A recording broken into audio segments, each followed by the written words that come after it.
Hello, everybody, and welcome to the next in our series of speaker interviews. My name is Maurice Button. I'm the CEO of City and Financial Global, and it's my great pleasure to welcome Simon Zadek to join us today. Simon is the Executive Director of Nature Finance and will be speaking at the Natural Capital Summit, which is being held here in London on the 13th of November. Simon, welcome. Thank you very much indeed, Maurice. Very nice to be on this call, and also very nice for the invitation to the event. Entirely our pleasure. We look forward to you joining us in person. Let's turn to the first of the questions, if we may. Could you just, by way of background, explain a little bit about Nature Finance's key objectives? What are you seeking to achieve? Yes, I mean, on the tin, it's quite easy, which is how do you align the way in which financial markets work with, let's call it, nature positive outcomes. So broadly, how do you embed nature into financial and capital markets? And I suppose in terms of that objective, which is an entirely desirable and laudable objective, how does that fit with it and a number of other organizations pushing in the same direction? How does that fit with the work of the TNFD? Well, it fits very well since we've been involved in TNFD from the beginning. So we chaired their first technical committee, which led to the scoping document, which has guided their work over the following 2 years.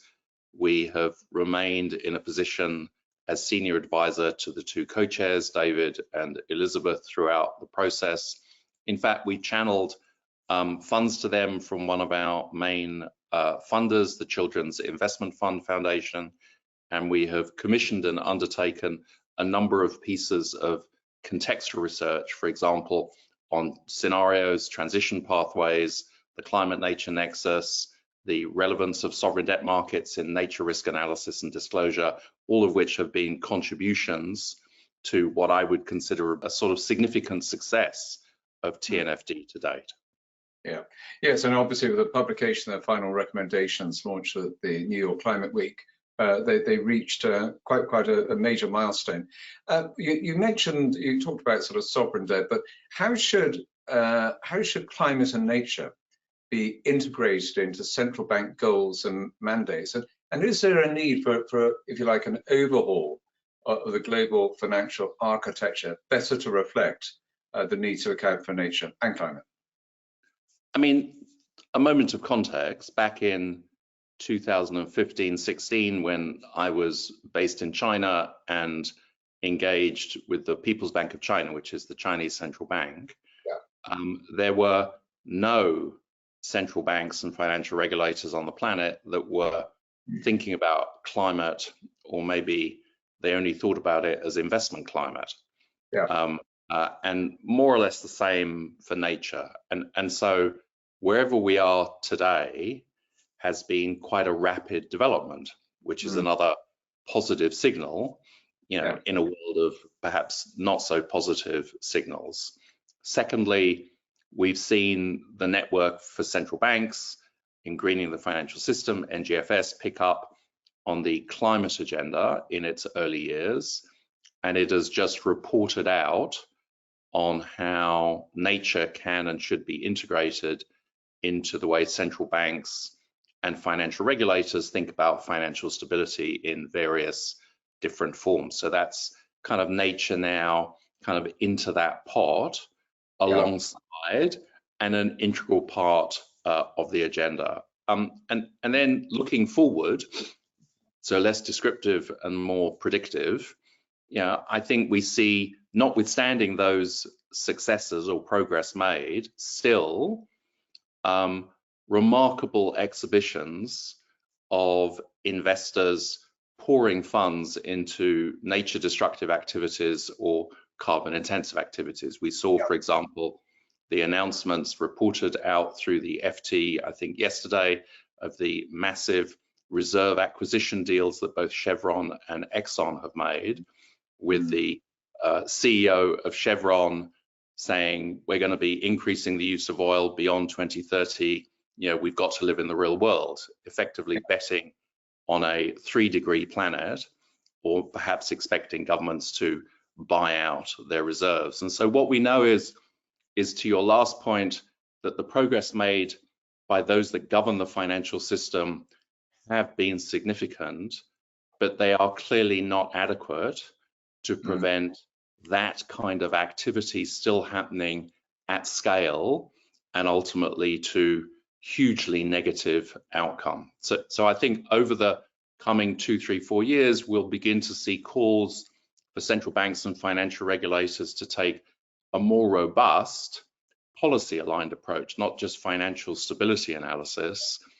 In the context of the Bank of England, for example, taking account of the climate law and their legal commitment of government to net zero by 2050, with the Bank of England asking not just, is this a financial stability issue, but how can we ensure that those financial institutions that we license are aligned to that legal commitment?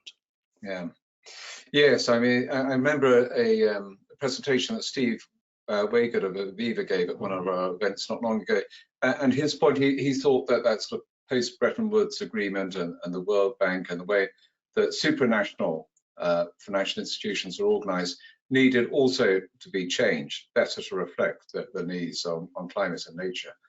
So perhaps we'll see some progress on that too. But turning to the nature and sustainability linked bonds and the market there, which I know you're keen to grow, what is the role of rating agencies in catalyzing the growth in that market? Yeah, so obviously as nature becomes better measured, better understood, and more accurately linked to risk, credit rating agencies will begin to become more and more explicit in the way in which different aspects of nature-related risk impact sovereign ratings. Yeah, we already have seen that over the last 5 or 6 years in the climate space, and there are already at an incident level examples of that.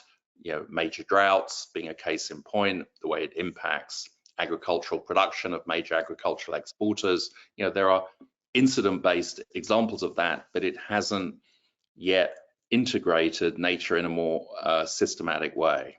That will tend, given the way these numbers work, to highlight downside risk. And that will tend to disadvantage countries that are nature risk with fragile nature systems. So it's not going to do much to Switzerland, but it may do a lot to Indonesia in a negative sense. And so sustainability linked sovereign debt instruments, particularly nature and climate linked, are trying to put the other piece into the sovereign debt story, which is if you successfully are reducing the rate of deforestation, you're improving your overall economic resilience, you may be enhancing the productivity. And so sustainability linked sovereign debt instruments provide an instrument-based approach to rewarding that sort of improvement, not just in nature and climate, but in economic resilience, productivity, and prospects. Well, fingers crossed that proceeds and delivers on its potential. I mean, generally speaking, just one topic before we finish, because I know we're a bit pressed for time now. What are the main challenges in developing effective biodiversity credit markets? Well, if I was being cheeky, I would say the main challenge is that we don't replicate the mistakes of voluntary carbon markets. What does that mean? It means we need a different level of transparency, higher.